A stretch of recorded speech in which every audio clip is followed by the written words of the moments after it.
Hi friends, నేను ఈరోజు వండబోయేది పాలకూర కీమా అండి. మీరు చాలాసార్లు తిని ఉండొచ్చు, కానీ నేను ఈరోజు వండే పద్ధతి వేరేగా ఉంటుంది. చాలా ఈజీగా చేసుకునే మెథడ్ అండి. 300 గ్రామ్స్ కీమా, 4 కట్టలు పాలకూరను కడిగి సన్నగా తరిగి పెట్టుకోవాలి. 2 చిన్న సైజు మెంతికూర కట్టలు, ఒక పెద్ద ఆనియను, 2 చిన్న పచ్చిమిర్చీలు, ఒక 2 టమాటాలు అన్నీ కట్ చేసుకొని పెట్టుకోవాలి. దానికి కావలసిన కారం 2 టేబుల్ స్పూన్, 1 టేబుల్ స్పూన్ ఉప్పు, ఒక 1/2 టేబుల్ స్పూన్ గరం మసాలా, ఒక tablespoon ginger garlic paste, కొంచెం కొత్తిమీర. స్టవ్ ఆన్ చేసుకొని దానిపైన కుక్కర్ పెట్టుకోవాలండి.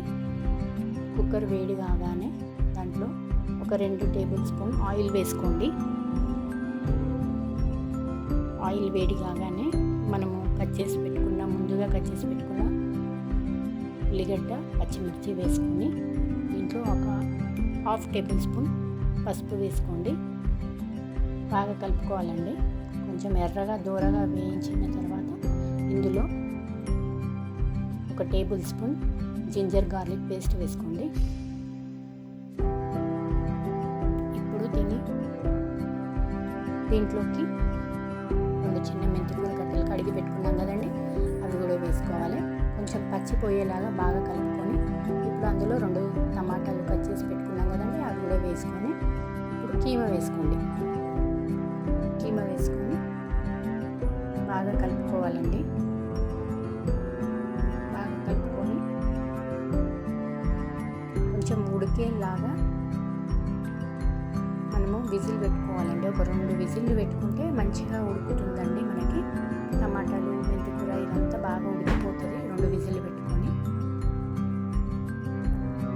2 విజిల్లు రాగానే కుక్కర్ మూత తీసి ఇప్పుడు ఇందులో మనము 4 కట్టల పాలకూరను సన్నగా తరిగి పెట్టుకున్నాం కదండి, ఆ పాలకూరను వేసుకోవాలండి. ఎందుకంటే కీమాతో పాటు పాలకూర తింటే హెల్త్కి చాలా మంచిదండి. పిల్లలకైనా పెద్దవాళ్ళకైనా ఆరోగ్యానికి చాలా మంచిది. పాలకూరని కీమాతో పాటు యూజ్ చేయడము, మటన్, చికెన్ ఇట్లా కీమాని యూజ్ చేయడం కూడా చాలా మంచిదండి. అందులోకి ఇప్పుడు మనం పెట్టుకున్న కారం 2 స్పూన్లు ఉప్పు, 1/2 టేబుల్ స్పూన్ ధనియాల పొడి వేసుకొని కలుపుకోవాలండి. బాగా కలుపుకొని మళ్ళీ ఒక 2 విజిల్స్ వచ్చే వరకు మనము కుక్కర్కి మూత పెట్టుకోవాలండి. మొత్తం ఆకుకూర అంతా ఉడికిపోవడం. 2 విజిల్స్ తర్వాత తీసి దాంట్లో కొంచెం కొత్తిమీరనండి పైనుంచి వేసుకోండి. అంతే అండి, చాలా హెల్తీ అయిన పాలకూర కీమా రెడీ అవుతుందండి. ఇలాంటి హెల్తీ వంటకాలను చూడడానికి మీరు నా ఛానల్ని సబ్స్క్రైబ్ చేసుకోండి.